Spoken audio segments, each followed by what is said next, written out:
पीपलपुर नाम के एक गांव में वीरेंद्र नाम का एक चिड़ियाघर को संभालने वाला रहता है। वीरेंद्र को लगता है कि सिर्फ उसकी चिड़ियाघर के जानवरों को ही सब कुछ मिलना चाहिए। बाहर रहने वाले जानवरों को कुछ भी मिलने का कोई हक नहीं है। ये गाय यहाँ पर क्या कर रही है? मैंने तुमसे कितनी बार कहा है इसे खेतों के पास ही छोड़कर आया करो। यहाँ पर ये गाय और वहाँ पर वो बिल्ली। आप मुझे बस एक बात बताओ कि आपको किस बात से दिक्कत नहीं होती है? इसी गाय का दूध पीते हो, लेकिन तुम्हें ये गाय नहीं चाहिए। मुझे नहीं पता ये सब बातें। जब मैं घर वापस लौट आऊंगा तब ये गाय यहाँ पर नहीं होनी चाहिए। ऐसे कहकर वीरेंद्र वहाँ से चला जाता है और यहाँ चिड़ियाघर में बिल्ली ने अपना एक घर बना लिया था। गुस्से में काम पर गया हुआ वीरेंद्र उस घर को तोड़कर बिल्ली को वहाँ से भगा देता है। बेचारी बिल्ली को कुछ भी समझ में नहीं आता है और वो वहाँ से चली जाती है।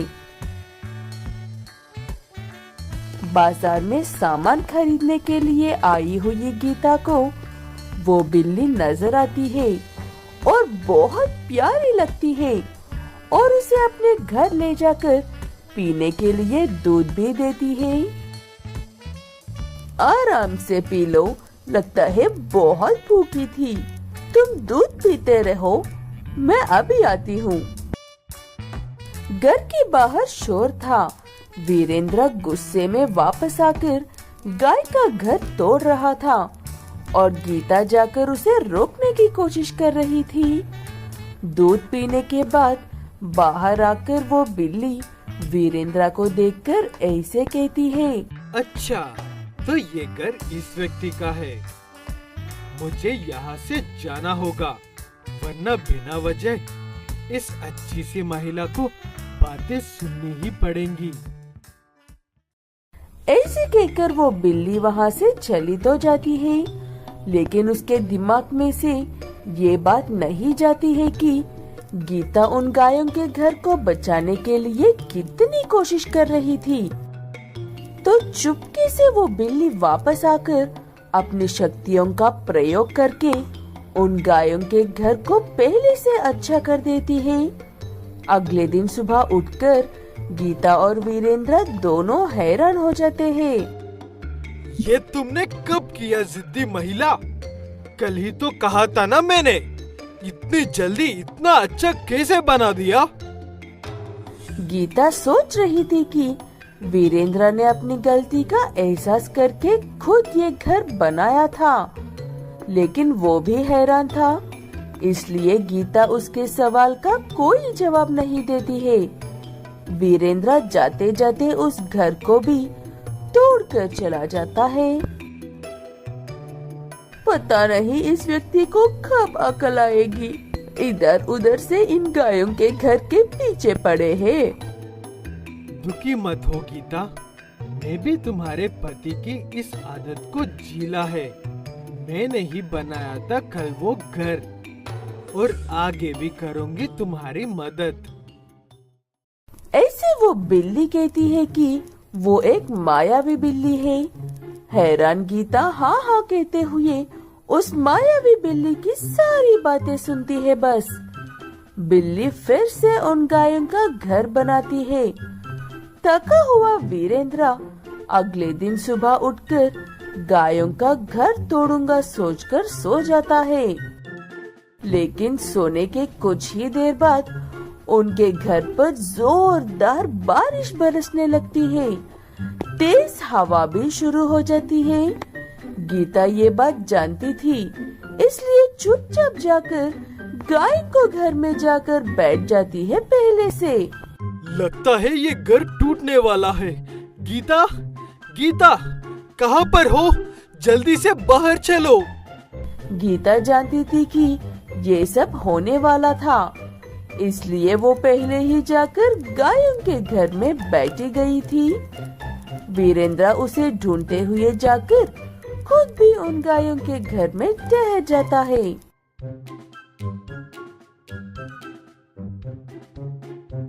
इस गायों के घर को कुछ भी क्यों नहीं हो रहा है और हमारा इतना मजबूत घर क्यों टूट रहा है? तुमने गायों और बिल्लियों के बहुत से घर तोड़े हैं, इसलिए अब तुमसे वो बदला ले रहे हैं। माफी मांगकर दोबारा ऐसा नहीं करने का वादा करोगे तो शायद तुम्हें माफी मिल सकती है। बिल्ली भी सामने आती है और गीता की बात मानने में ही उसकी भलाई है कहती है।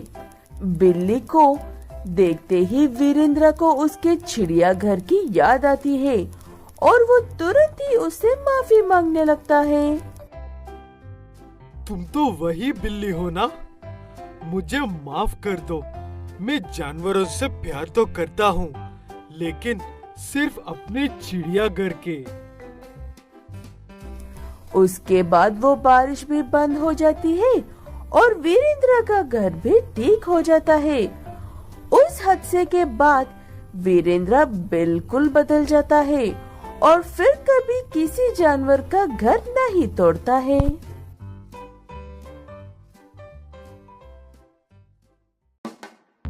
फुस्कीपुर नाम के एक गांव में हलवेश और किल्विश नाम के दो धनवान भाइयों का राज चलता है और इन दोनों भाइयों की आपस में बिल्कुल भी नहीं बनती है और इनकी इस आदत की वजह से गांव के आम लोग परेशान होते हैं। नहीं, आज तुम्हें हलवेश सेठ के पास जाना है काम पर, इसलिए आज तुम्हें इधर जाना है और मुझे उधर। ये कब हुआ?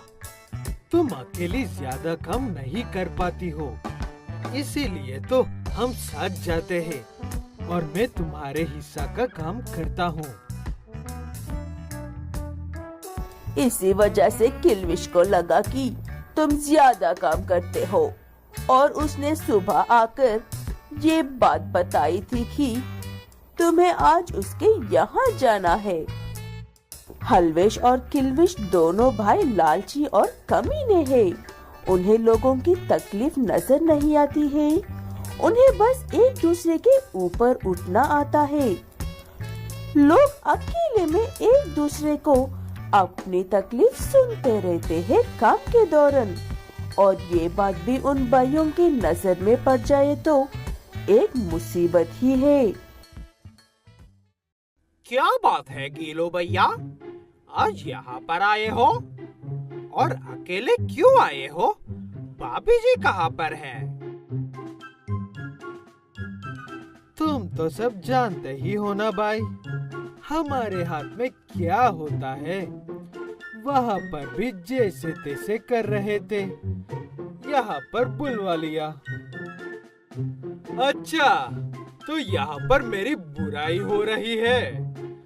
तुम दोनों इस गुस्ताखी के लिए काम खत्म होने के बाद भी 4 घंटे ज्यादा काम करोगे। ऐसे कहकर हलवेश वहाँ से चला जाता है।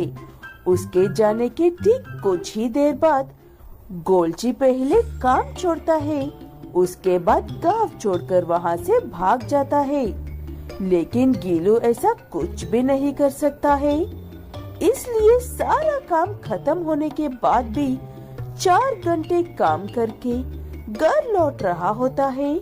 तभी उसे एक गाय के बच्चे की आवाज आती है। ये इतना छोटा गाय का बच्चा इस वक्त जंगल के पास क्या कर रहा है? ये यहीं पर रहा तो इसकी जान को खतरा हो सकता है। मैं इसे घर लेकर जाता हूँ। छोटा सा ही तो गांव है, कोई ना कोई ढूंढते हुए आ ही जाएगा। ऐसे कहते हुए गीलू उस गाय के बच्चे को अपने घर लेकर जाता है। तुम्हें आज आने में इतनी देर क्यों हो गई है? और ये बछड़ा किसका है? लेकर आए हो? गीलू मीना को सारी बात बताता है।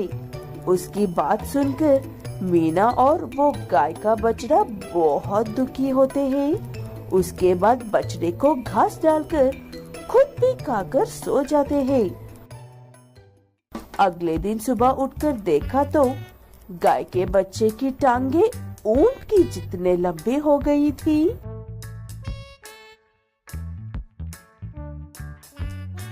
मैंने जो बच्चा लेकर आया था वो कहाँ पर है?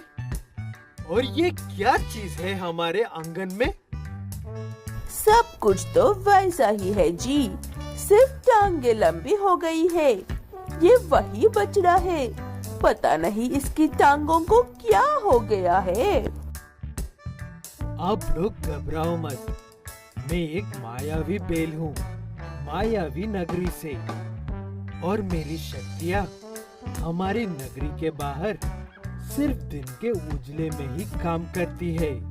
मुझे आपके घर में पनाह देने के लिए आपका बहुत बहुत धन्यवाद।